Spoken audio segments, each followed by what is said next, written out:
दोस्तों आज मैं 2023 में आई नेटी नॉक्स मूवी को एक्सप्लेन करने वाला हूं। अगर आपको वीडियो पसंद आए तो एक लाइक और एक कमेंट करके बताना। मूवी की शुरुआत में हमें 1976 का समय दिखाया जाता है, जहां नेटी नॉक्स नाम की एक औरत ब्रोथल चलाया करती थी। वो पहले काफी मूवीज में काम कर चुकी थी और अब उसकी जवानी ढल चुकी थी, इसीलिए उसने ये काम शुरू किया था ताकि वो उससे अपने बेटे को पाल सके। तभी एक रात नेटी नॉक्स के घर पर गाँव की कुछ औरतें आती हैं जो उसे विच कहकर बुलाती हैं, क्योंकि उनका मानना था कि वो उनके हस्बैंड पर डोरे डालती है। वो औरतें अब नेटी को बाहर निकालती हैं और उसे बुरी तरह से प्रताड़ित करती हैं। हालांकि नेटी उन्हें रोकने की कोशिश करती है, लेकिन वो औरतें उसकी एक नहीं सुनती और उसे जलाकर जान से मार देती हैं। लेकिन मरने से पहले नेटी कहती है कि वो फिर से वापस आएगी और उनसे बदला जरूर लेगी। यहाँ नेटी का बेटा अपनी माँ को मरता देख बहुत उदास हो जाता है, जिसके बाद अब उसे एक मेंटल असाइलम में भेज दिया जाता है। अब कहानी प्रेजेंट में आती है,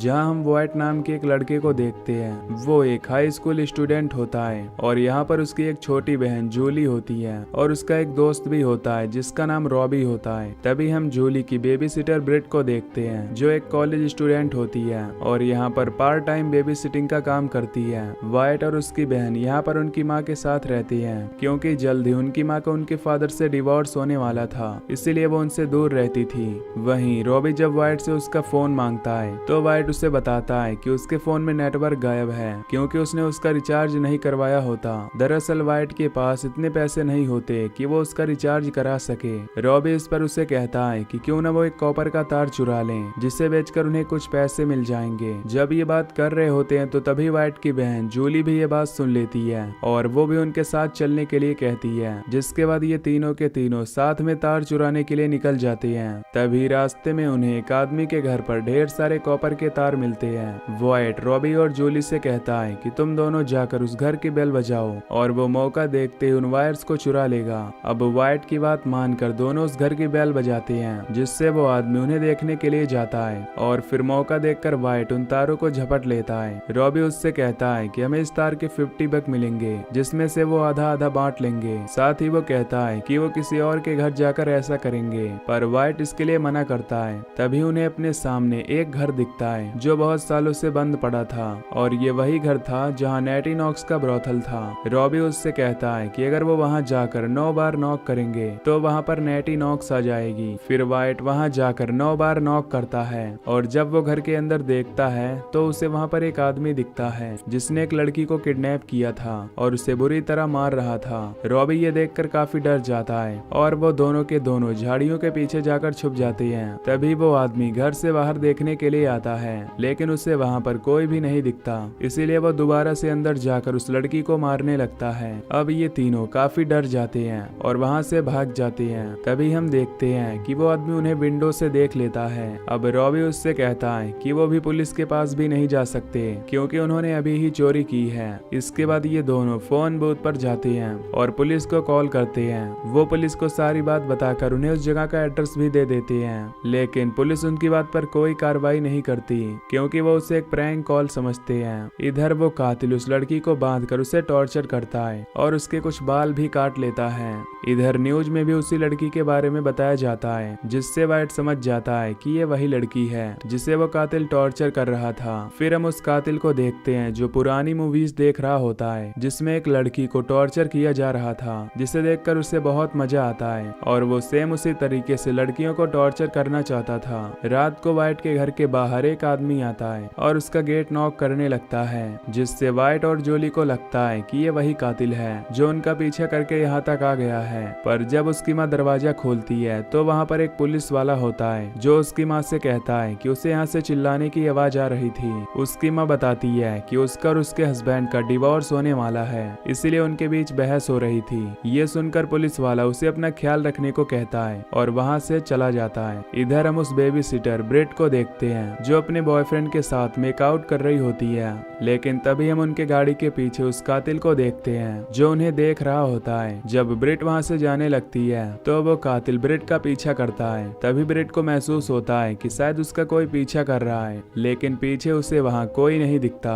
अब ब्रिट अपने रूम में जाती है और अपने कपड़े चेंज करने लगती है और इस दौरान वो कातिल उसे घूर रहा होता है, यानी कि अगला शिकार वो ब्रिट का करने वाला था। अगली सुबह रॉबी अपने स्टेप फादर फादर से कहता है कि उसके पास उसके लिए डील है। वो उसे बताता है कि उसके पास कुछ कॉपर के वायर्स हैं जिन्हें बेचकर उसे कुछ पैसे मिल जाएंगे। जब वो उन वायर्स को उसे दिखाता है तो उसका स्टेप फादर उसे उसके $25 देने के लिए कहता है, जिसके बाद रॉबी उन्हें उससे बेचकर उससे पैसे ले लेता है। अब रॉबी जब वहाँ से वाइट के घर जा रहा होता है तो उसे वहाँ पर एक पोस्टर लगा हुआ दिखता है जिसमें उसी लड़की जिसे उस कातिल ने किडनैप किया था उसकी फोटो होती है। वो वाइट को इस बारे में बताता है। अब क्योंकि उन्हें पुलिस से हेल्प नहीं मिलती इसीलिए ये दोनों उस घर के बारे में सर्च करते हैं, जहाँ पर उन्हें पता चलता है कि सालों पहले वो घर बंद कर दिया गया था। इसके बाद रॉबी रात में उस घर के सामने एक बॉल फेंकता है जिसके ऊपर एक चिट लगी हुई थी। ये देख वो कातिल उस बॉल पर लगी चिट को पढ़ता है जिसमें लिखा था कि हमें पता है कि तुमने क्या किया है।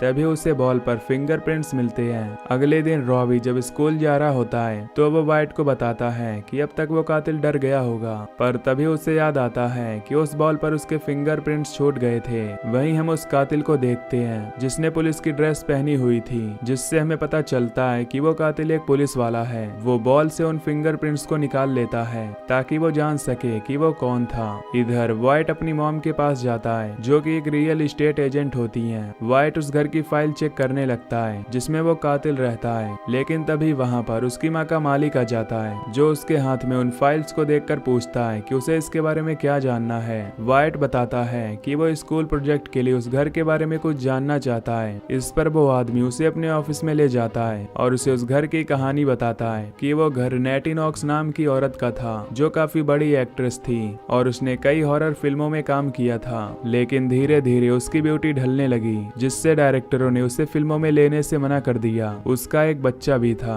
और वो सिंगल मॉम थी, जिस वजह से उसने खुद को ही बेचना शुरू कर दिया और हर कोई उससे मिलने उसके घर में आने लगा, जिससे एक दिन इस गांव की औरतें काफी परेशान हो गईं और उन्होंने उसे जलाकर मार डाला और उसके बेटे को मेंटल अजाइलम में भेज दिया गया, जहां शॉक लगने से उसकी भी मौत हो गई। वाइट ये सुनकर काफी परेशान हो जाता है और वो अपनी साइकिल से उसके बेटे के ग्रेव के पास जाता है कि वो सच में मरा था या नहीं, जिससे उसे कंफर्म हो जाता है कि वो सच में मर चुका है। इधर रॉबी उस घर में पीछे के रास्ते से जाता है जहां वो उस कातिल को देखता है जो सो रहा होता है। रॉबी जब उसके पर्स को देखता है तो उसे पता चल जाता है कि वो एक पुलिस वाला है और वो उसका नाम भी पढ़ लेता है। वो उस बॉल को उठा लेता है और जब वो गेट की तरफ देखता है तो उसे नेटी नॉक्स की आत्मा दिखती है, जिसे देखकर वो काफी डर जाता है और वहां से भाग जाता है। कुछ देर बाद उस घर में रियल एस्टेट का मालिक आता है क्योंकि उसे नेटी नॉक्स की काफी याद आ रही थी। दरअसल वो भी उसका कस्टमर रह चुका था। वो उस घर में जाता है और याद करता है कि कैसे वो नेटी नॉक्स से मिलने आया करता था।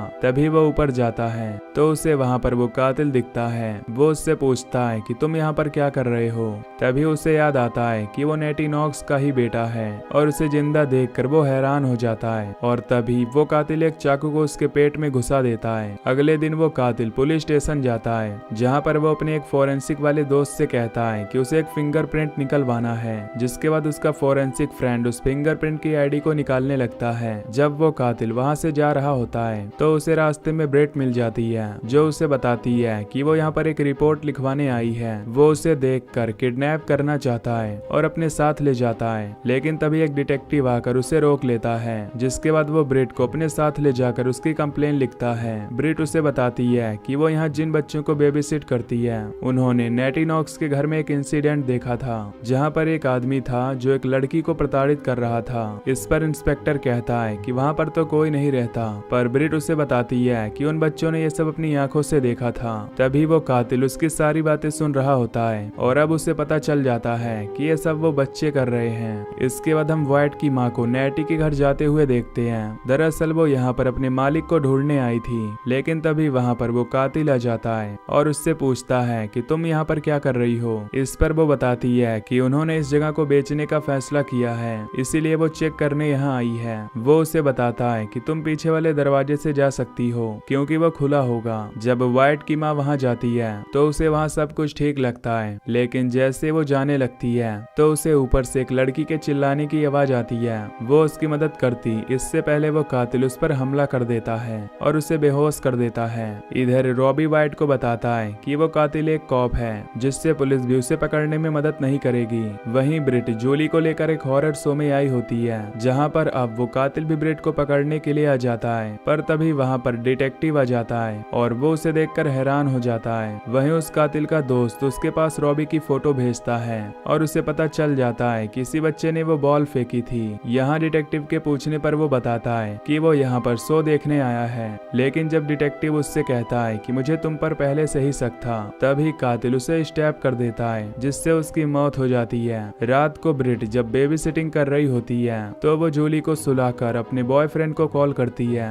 और उसे आने को कहती है ताकि वो दोनों वहाँ पर एंजॉय कर सकें। इधर वो कातिल अब रॉबी के घर पर पहुंच जाता है जहाँ पर उसे उसका स्टेप फादर मिलता है। तभी वो उस पर अटैक करके उससे रॉबी का पता पूछता है, जिससे डर कर वो उसे बता देता है कि रॉबी इस वक्त अपने दोस्त के घर होगा, जिससे अब वो कातिल उसे पकड़ने के लिए निकल जाता है। दूसरी ओर वाइट अपनी माँ के ऑफिस में होता है जहाँ वो नेटी नॉक्स के बारे में जानकारी ले रहा था। तभी उसे उसके बेटे की एक फोटो मिलती है जब वो मेंटल अजाइलम में था, पर जब वो ध्यान से देखता है तो उसे पता चलता है कि वो उसका बेटा नहीं था, बल्कि उसका बेटा वो पुलिस वाला था जो उसकी आइडेंटिटी लेकर वहाँ पर रह रहा था। इधर ब्रिट जब तैयार हो रही होती है तो उसके दरवाजे को कोई नॉक करता है और जब वो वहाँ पर जाती है तो वो कातिल उस पर हमला कर देता है। वहीं जूली उसके चिल्लाने की आवाज सुनकर छुप जाती है। तभी व्हाइट भी वहाँ पहुँच जाता है। वो कातिल ब्रिट को किडनैप करके उसे अपने साथ ले जाता है और उसे गाड़ी की डिग्गी में डाल देता है जहाँ पर पहले से उसके बॉयफ्रेंड की लाश होती है। इसके बाद वो उसे किडनैप करके अपने घर में ले जाता है और व्हाइट और रॉबी उसका पीछा करने लगते हैं। वो उसके घर जाकर उसे ढूंढने लगते हैं और तभी वहाँ पर रॉबी के स्टेप फादर भी उनकी मदद के लिए आ जाते हैं। वहीं वो कातिल ब्रिट को उसकी मॉम की मूवी दिखाता है, जिसे देखकर अब ब्रिट पूरी तरह पोजेस हो जाती है। तभी वो सभी अंदर आकर उस कातिल पर हमला कर देते हैं और तभी व्हाइट की माँ उसकी गन उठा लेती है और उस कातिल को शूट कर देती है, जिससे वो मारा जाता है। और तभी उसके मुंह से उसकी माँ की आत्मा बाहर आ जाती है, यानी कि वो उस आत्मा के वश में था। अब सभी एक दूसरे को संभालते हैं और पुलिस को कॉल करते हैं, लेकिन तभी वो देखते हैं कि ब्रिट वहाँ से गायब है। तभी हम ब्रिट को देखते हैं जो बिल्कुल नेटी नॉक्स की तरह सज रही होती है, यानी कि अब नेटी नॉक्स की आत्मा ने उसे कंट्रोल कर लिया था। जिसके बाद वो बेड के नीचे जाकर गायब हो जाती है और ये मूवी यहीं पर खत्म हो जाती है। अगर आपको ये एक्सप्लेनेशन पसंद आई हो तो वीडियो को लाइक और चैनल को सब्सक्राइब कर लेना। बाकी मैं मिलूंगा आपसे अगली वीडियो में। Till then take care, love you, bye bye.